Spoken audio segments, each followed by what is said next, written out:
তুমি কি জানো উম্মত, আমি 23টা বছর টানা তোর জন্য কেঁদেছিলাম।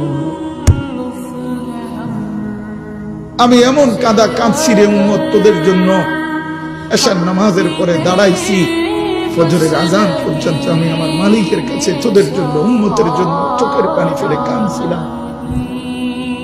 আমার এত চোখের পানি তোর দিল গলাইতে পারলো না। আমি তায়েফের পাথরের আঘাতে আমার পিঠটা চালনির মতো ছিদ্র ছিদ্র হয়ে গেছে রক্তে। আমি বুকে পেটে 2টা পাথর বাঁধছি ক্ষুধার কষ্টে। আমি উহুদের দান্দান শহীদ করা রক্তে উহুদের ময়দানে পড়েছিলাম বেহুশ হয়ে।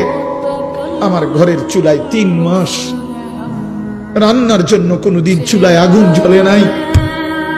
আমার এত চোখের পানি, এত রক্ত, এত ক্ষুধার কষ্ট, কিছুই তোর মন গলাইতে পারলো না, তোরে সেজদা দিতে পারলো না।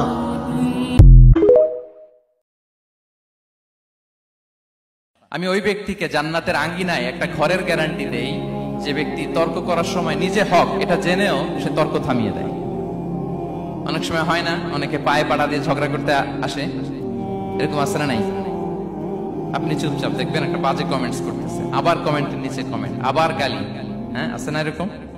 বিষ্ণু বলেন নিজে হক এটা জানার পরেও আর যাতে তর্ক না বাড়ে, যে তর্ক থামিয়ে দেয় জান্নাতের আঙ্গিনায়, তাকে আমি একটা ঘরের গ্যারান্টি দেই।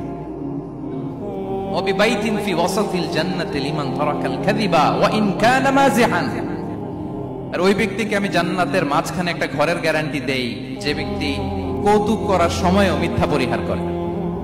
করতেছে কৌতুক, ফান করতেছে, আর হি ইজ কিডিং, পান করে, কৌতুক করে, কিন্তু কৌতুকের সময়ও সে মিথ্যা বলে না। এই স্বভাব যাদের, তাদেরকে আমি জান্নাতের মাঝ বরাবর একটা ঘরের গ্যারান্টি দেই। এরপর বিষ্ণু কি বলে দেখেন, তিনি বলেন ওয়াবিবাইতিন ফি আ'লাল জান্নাতি লিমান হাসানা খুলুকাহু। আর জান্নাতের একেবারে হাইস্ট পিক অফ প্যারাডাইস, জান্নাতের সর্বোচ্চ স্তরে আমি একটা ঘর বা একটা বাসভবনের গ্যারান্টি ওই ব্যক্তিকে দেই যে তার আচরণটা সুন্দর করেছে, যে সুন্দর আচরণের অধিকারী হয়েছে, তাকে জান্নাতের হাইস্ট পিকে আমি একটা বাসভবনের গ্যারান্টি দেই। তাহলে বলেন তো আমাদের আচরণটা সুন্দর করার দরকার আছে না নাই?